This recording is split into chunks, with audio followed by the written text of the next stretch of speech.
Então diz assim a palavra do Senhor, na primeira carta aos Coríntios, capítulo 15.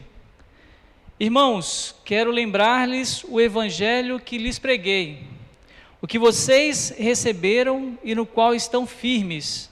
Por meio deste evangelho vocês são salvos, desde que se apeguem firmemente à palavra que lhes preguei. Caso contrário, vocês têm crido em vão. Pois o que primeiramente lhes transmiti foi o que recebi, que Cristo morreu pelos nossos pecados, segundo as Escrituras. Foi sepultado e ressuscitou no terceiro dia, segundo as Escrituras. Amém? Feche os teus olhos, vamos orar mais uma vez ao Senhor. Querido Deus, obrigado pela Tua palavra, Senhor. Fala conosco, abre, Senhor, nosso entendimento, Deus. Abre o nosso coração, Senhor, para que a gente possa, Deus, compreender a Tua vontade para as nossas vidas, Pai, em nome de Jesus. Amém. Queridos, o apóstolo Paulo, ele escreveu a primeira carta à igreja de Corinto. Corinto, que era uma cidade, na antiguidade, muito importante, uma das cidades gregas. E essa igreja de Corinto, ela recebeu os dons espirituais, os dons do Espírito Santo, mas era uma igreja dividida, uma igreja que tinha muitos problemas, né? Uma igreja que tinha também problemas de ordem moral. E ali Paulo escreve para eles dizendo assim: olha, eu vou falar para vocês, eu vou lembrar do evangelho que eu ensinei para vocês. E esse evangelho, ele dizia, é por meio deste evangelho que vocês são salvos. E aí ele começa a falar sobre esse evangelho. Queridos, o evangelho, a palavra evangelho é um termo grego que significa boa nova, boa notícia, uma boa mensagem. E a boa mensagem que nós temos para a humanidade é dizer que Jesus Cristo morreu, foi sepultado, mas ressuscitou. Amém? E Ele está vivo, Ele está entre nós. A palavra de Deus nos diz que quando, na noite em que Jesus nasceu, está lá em Lucas capítulo 2, fala que havia pastores que estavam ali no campo e estavam ali, né, com seus rebanhos, e de repente aparece um anjo, e esse anjo fala com eles, eles ficam com temor, com medo de ver aquele anjo, e aquele anjo fala para eles: não temam porque eu tenho para vocês, eu estou trazendo as boas novas de grande alegria. Hoje, na cidade de Davi, nasceu o Salvador, que é Cristo, o Senhor. Amém? Então ele trouxe uma boa nova de grande alegria, e a boa nova de grande alegria é que o Verbo se fez carne e habitou entre nós. O Verbo de Deus, aquele que estava no início da criação do mundo, quando Deus disse: haja luz, o Verbo de Deus se fez carne e habitou entre nós. E por que Jesus nasceu? Nós celebramos, a humanidade toda celebrou o Natal, mas por que Jesus veio ao mundo? Queridos, a palavra de Deus nos diz também que Ele veio buscar e salvar o que estava perdido. A palavra de Deus nos diz, em 1 Timóteo capítulo 1, verso 15, o apóstolo Paulo, escrevendo a seu filho na fé Timóteo, ele diz que Cristo Jesus veio ao mundo para salvar os pecadores, do qual ele se dizia o principal. Então Cristo veio ao mundo com um propósito. O propósito de Jesus foi resgatar a humanidade. Deus criou a humanidade, colocou no jardim, e ali Ele habitava no meio daquele povo, Ele habitava no meio daquele casal, né, no meio daquela família que estava sendo constituída. Só que o homem se afastou de Deus, o homem pecou, se distanciou de Deus, e Deus então traçou um plano para resgatar a humanidade. Deus, a palavra do Senhor nos diz que depois que o homem se afastou e pecou ali no jardim do Éden, Deus trouxe a humanidade de volta para Ele construindo uma arca, deu instruções para que Noé construísse uma arca, e todo aquele que entrasse pela porta da arca seria salvo. Já uma representação de Jesus, que é a porta. Ele diz: eu sou a porta, e todo aquele que entrar por mim encontrará pastagem e será salvo. Então naquele momento Deus estava dizendo à humanidade: voltem para mim, mas o homem não quis. A humanidade não quis, e apenas uma família foi salva. Mas Deus ainda continuou o seu plano de trazer o homem de volta à sua presença. O homem se desviou novamente da presença de Deus, e diz a Bíblia então que após a morte de José, que foi governador no Egito, o povo de Israel se tornou escravo. E quando eles se tornaram escravos ali, eles passaram dificuldades e lutas e novamente clamaram ao Senhor. E muitas vezes quando nós passamos por lutas, né, por dificuldades, nós lembramos de Deus. E assim também foi com o povo de Israel. Diz a palavra então que Deus ali libertou o seu povo da escravidão no Egito e os levou para a terra prometida, mas antes eles passaram pelo deserto, pela provação. Diz a Bíblia que o Senhor estava com ele. A palavra do Senhor nos diz que Deus de dia colocou ali uma coluna de fogo para que pudesse iluminar, uma coluna de nuvem, né, para que pudessem ali durante o dia estar com aquele povo que estava caminhando no deserto, e à noite uma coluna de fogo, para que pudesse aquecê-los e também iluminar os seus passos. Deus queria estar junto de novo daquele povo, junto da humanidade, mas novamente o ser humano se afastou de Deus. O ser humano se afastou de Deus e passou a fazer novamente a sua vontade. E diz a Bíblia então que Deus preparou novamente algo que pudesse trazê-los à sua presença. A Bíblia diz que Deus então deu instruções a Moisés para construir um tabernáculo. E nesse tabernáculo havia também uma arca da aliança, onde a presença do Senhor estaria ali, onde Ele iria manifestar a sua presença. E novamente a humanidade se afastou de Deus. Então Davi teve o desejo, o rei Davi teve o desejo no seu coração de construir um templo para o Senhor. E Deus disse para ele: olha, eu não habito em templos feitos por mão de homens, mas eu vou permitir que você construa um templo. Na verdade, permitiu que Salomão, seu filho, construísse um templo em dedicação ao Senhor. E ali ele construiu um templo, e novamente o ser humano se afastou de Deus. Até que então Deus enviou seu próprio Filho, Jesus Cristo, o Emanuel, Deus conosco, e o Verbo se fez carne e habitou entre nós. E Ele veio com um propósito. O propósito era que todos nós reconhecêssemos a necessidade de alcançar a salvação, de que estávamos perdidos. E a primeira mensagem que a cruz nos traz é que ela anuncia o evangelho da salvação. A palavra de Deus nos diz em 1 Coríntios, capítulo 15, verso 2, que nós lemos: por meio deste evangelho vocês são salvos. Mas há aqui algo muito importante: desde que se apeguem firmemente à palavra, do contrário, é em vão a nossa crença. Precisamos não só crer, não só receber a salvação, mas se apegá-la também, se apegar a ela também, estar firme, estar novamente apegado àquilo que Deus nos deu, que é essa tão gloriosa salvação. E do que precisamos ser salvos? Qual a necessidade de salvação para as nossas vidas? Talvez as pessoas aí fora não entendam por que nós falamos de salvação, por que nós pregamos a salvação, por que nós falamos que somos salvos em Cristo Jesus. Nós somos salvos da condenação, nós somos salvos da segunda morte, nós somos salvos de viver eternamente longe de Deus. Essa era a condenação que nós merecíamos e queríamos receber, mas Jesus Cristo nos resgatou pelo seu grande amor. A palavra de Deus nos diz em Romanos 3, 23, que todos pecaram e destituídos estão da glória de Deus. Todos nós pecamos, todos nós nos afastamos da presença de Deus para fazer a nossa vontade. E outra versão diz assim: pois todos pecaram e não alcançaram o padrão da glória de Deus. Mas Ele, em sua graça, nos declara justos por meio de Jesus Cristo, que nos resgatou do castigo por nossos pecados. Nós pecamos, nos afastamos do Senhor, mas Ele nos recebeu novamente com a sua graça.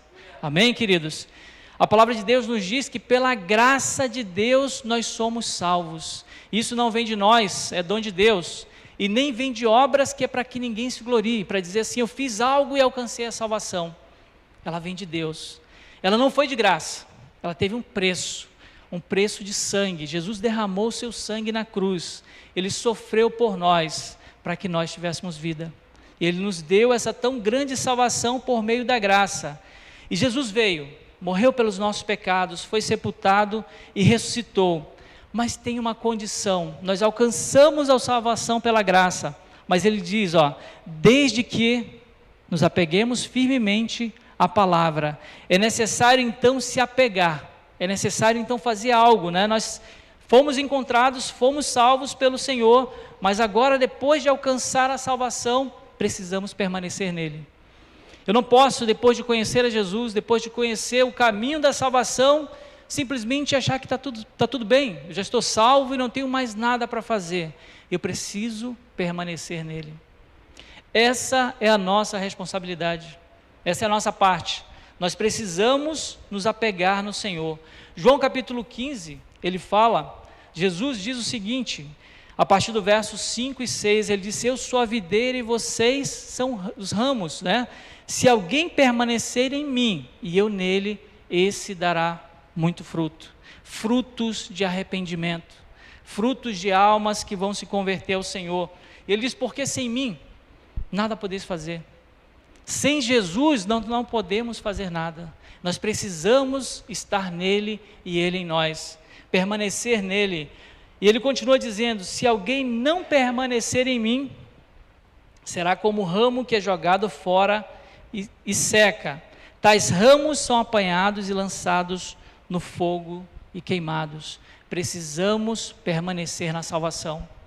Nós fomos encontrados pelo Senhor, fomos alcançados pela sua graça, mas precisamos entender que nós temos que permanecer nele, permanecer fiel, caminhar na sua presença, buscá-lo todos os dias, a cada dia.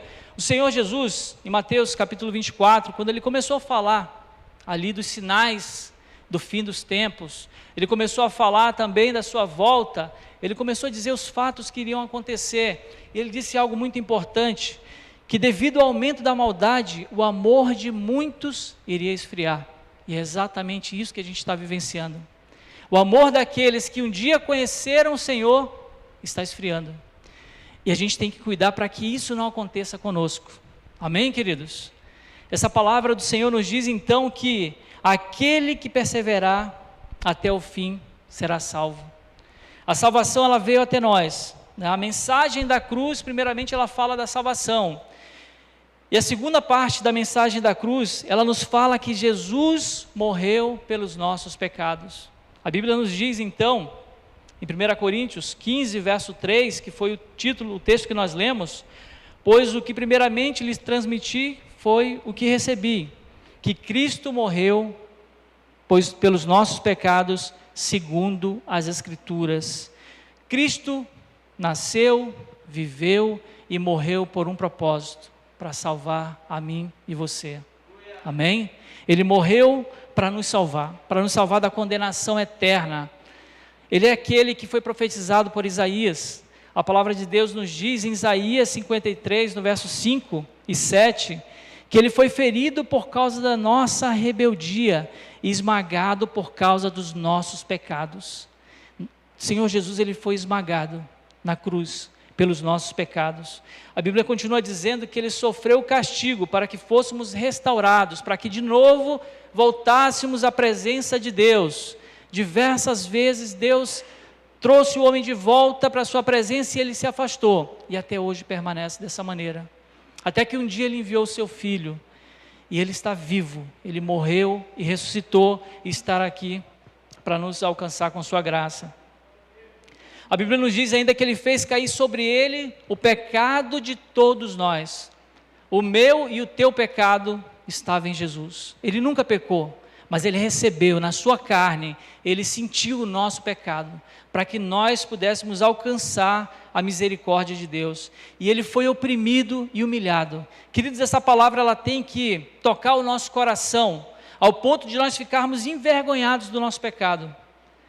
Ao ponto de nós pensarmos: Cristo foi oprimido, ele foi humilhado, o nosso Senhor, ele foi oprimido pelos nossos pecados, o castigo que nos traz a paz estava sobre ele.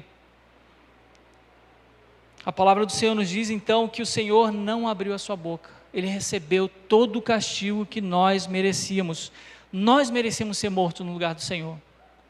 A palavra do Senhor nos diz que toda alma que pecar morrerá, e ainda diz que o salário do pecado é a morte, mas louvado seja Deus, porque o dom gratuito de Deus é a vida eterna em Cristo Jesus. Amém, queridos? Nós fomos alcançados pela misericórdia do Senhor, essa misericórdia que diz a palavra do Senhor, que o apóstolo João disse que ele nos amou de uma tal maneira, de uma maneira que foi tanta que ele enviou o seu Filho, para morrer pelos nossos pecados, para que nós tivéssemos vida.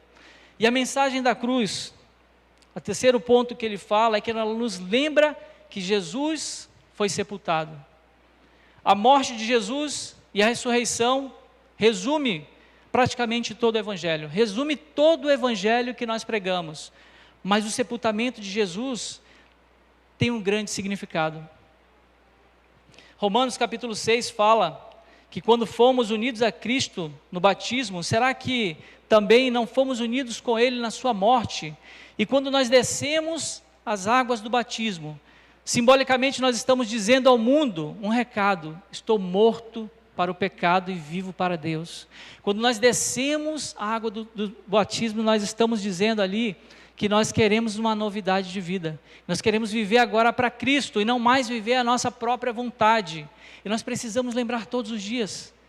Aqueles que são batizados precisam lembrar que nós sepultamos os nossos pecados. E aqueles que não são precisam desejar, querer experimentar o batismo também, para que possam também, num ato de fé, declarar à humanidade que estão mortos para o mundo e vivos para Deus. Queridos, a palavra de Deus nos diz também, em Romanos capítulo 5, verso 20, eu quero que você abra na sua Bíblia o livro de Romanos, para que você possa acompanhar.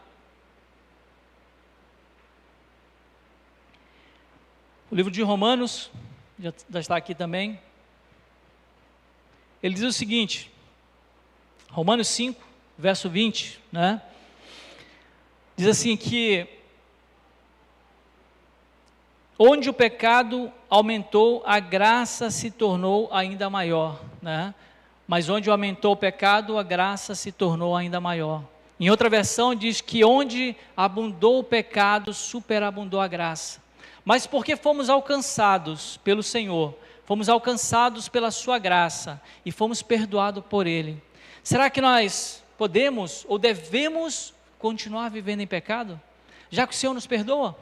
Eu posso pensar, eu vou fazer aquilo que me der vontade, aquilo que eu sentir, e depois Deus me perdoa. Depois eu oro e o Senhor me perdoa. A palavra de Deus nos diz em Romanos 6, ainda no livro de Romanos, o verso 3 e 4, ele diz algo muito importante para a nossa vida. Ou acaso esqueceram de que, Romanos capítulo 6, verso 1 e 2, pois bem, devemos continuar pecando para que Deus mostre cada vez mais a sua graça? Claro que não. Uma vez que morremos para o pecado, como podemos continuar vivendo nele? Amém, queridos? Nós recebemos a graça de Deus, nós recebemos o perdão dos nossos pecados, mas nós não temos o direito de permanecer no pecado quanto mais, de permanecer deliberadamente pecando. Nós pecamos porque somos seres humanos, e aquele que diz que não peca é mentiroso. Nós pecamos, mas nós precisamos entender que nós somos pecadores que lutam contra o pecado.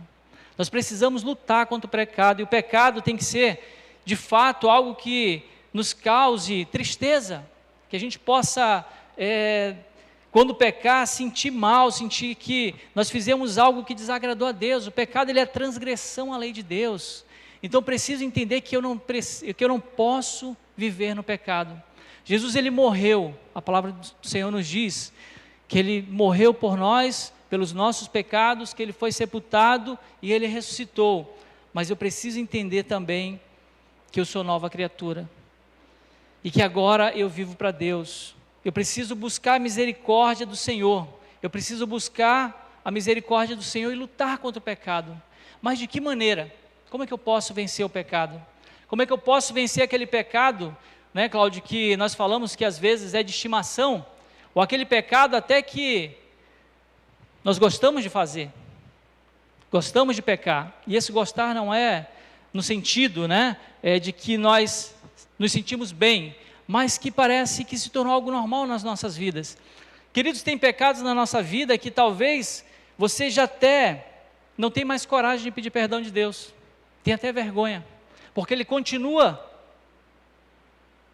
né, na sua vida continuamente, e você percebe que não tem forças, para vencer esse pecado, mas é possível. A palavra de Deus nos diz, né, que é possível. Hebreus capítulo 12, quero que você acompanhe na sua Bíblia também. Hebreus capítulo 12, ele fala algo muito importante sobre a questão do pecado e como vencer o pecado.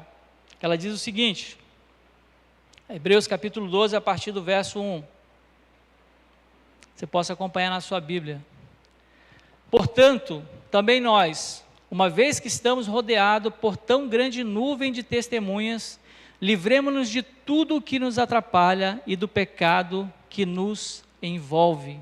E corramos com perseverança a corrida que nos é proposta, tendo os olhos fitos em Jesus, autor e consumador da nossa fé. Ele, pela alegria que lhe fora proposta, suportou a cruz, desprezando a vergonha, e assentou-se à direita do trono de Deus. Pensem bem naquele que suportou tal oposição dos pecadores contra si mesmo, para que vocês não se cansem nem desanimem. O Senhor suportou o pecado por nós, o nosso pecado na cruz, para que nós tivéssemos ânimo de vencer o pecado. E o primeiro passo para quem deve desejar e deve buscar vencer o pecado é olhar para Jesus, olhar para o autor e consumador da nossa fé. Porque quando nós olhamos para Jesus, nós não olhamos para a nossa fraqueza. A Bíblia nos diz ainda no livro de Hebreus, no capítulo 4, verso 15, que nosso sumo sacerdote entende nossas fraquezas. O Senhor Jesus, ele viveu como homem, ele esteve nessa terra, e ele se fez carne e habitou entre nós, e passou por todas as tribulações e tentações que nós passamos, mas a Bíblia diz, pois enfrentou as mesmas tentações que nós, mas nunca pecou. Para vencer as tentações, queridos, devemos olhar para Jesus, e ele nos ensinou.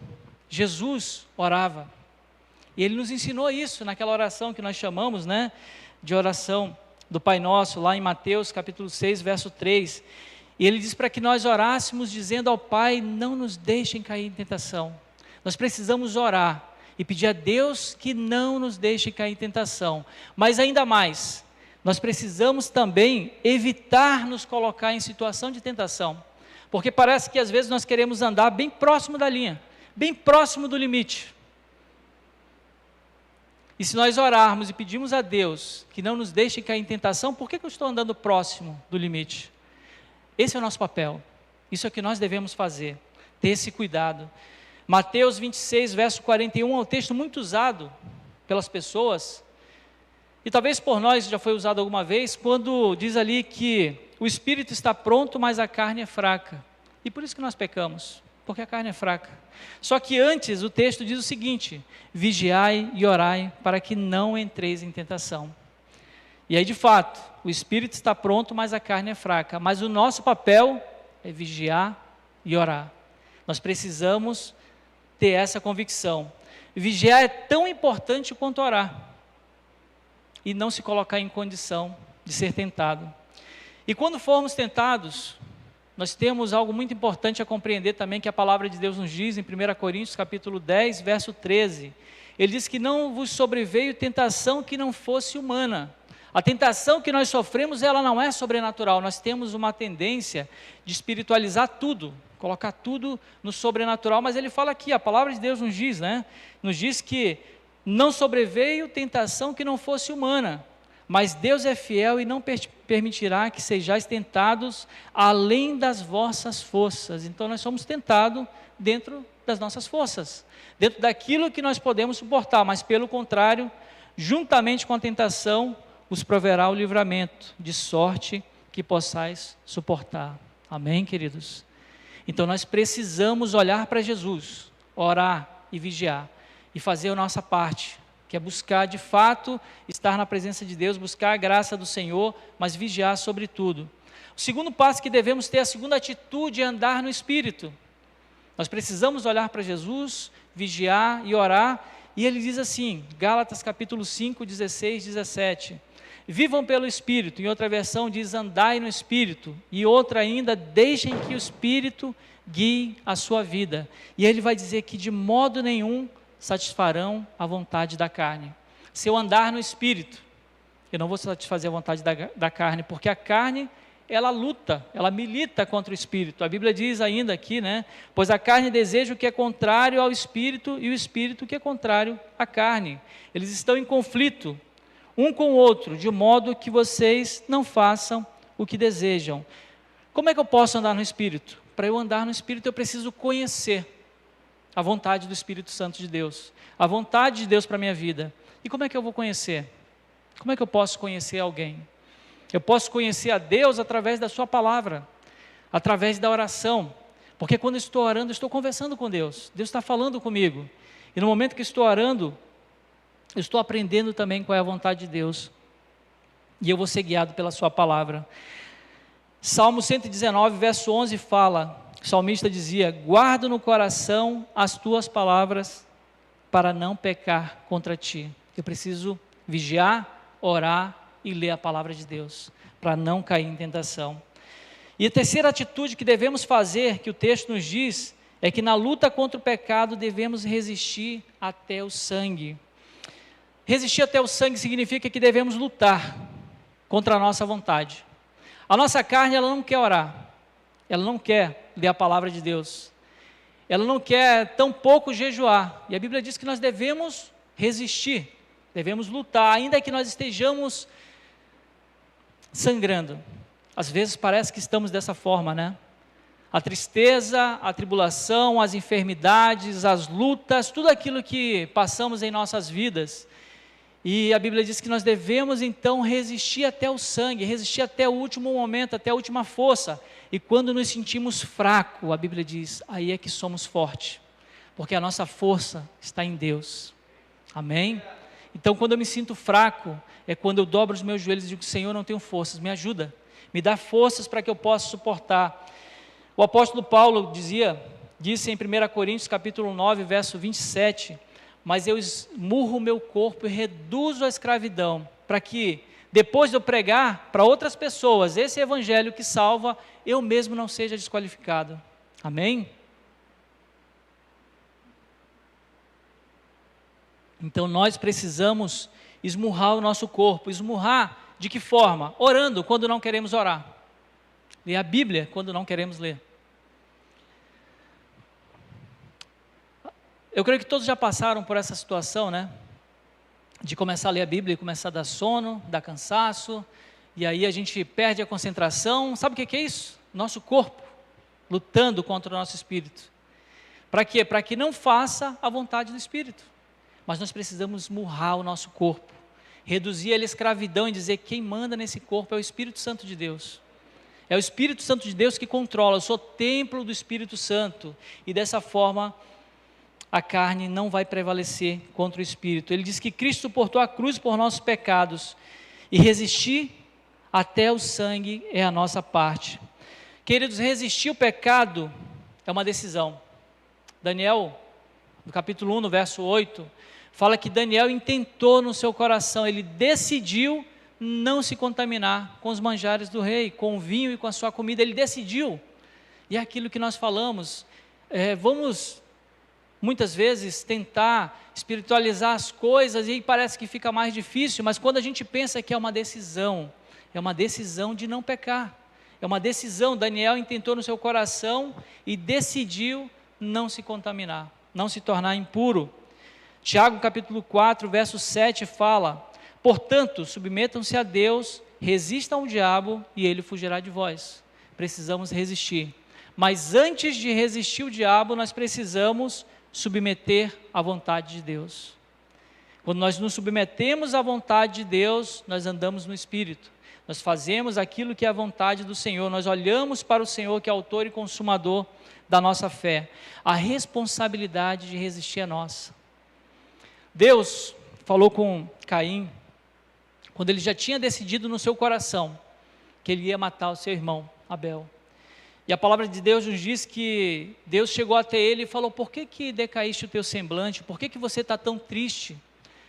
Ele disse: se você proceder bem, você não será aceito. Ele ficou triste por causa da oferta, né? Que foi aceita por Deus, a oferta de Abel, e a oferta dele não, porque ele deu daquilo que sobrava, daquilo que talvez ele fez ali improvisado e entregou para Deus, né? não entregou de fato uma oferta que agradasse a Deus, ele diz, é só você proceder bem, tu vai ser aceito, o teu louvor vai ser aceito, a tua adoração, quando tu me adorar em espírito e em verdade, será aceita. E a Bíblia diz então que ele falou, ali no capítulo 4 de Gênesis, verso 7, ele disse, o pecado está à porta, à sua espera, o pecado, ele está diante de nós.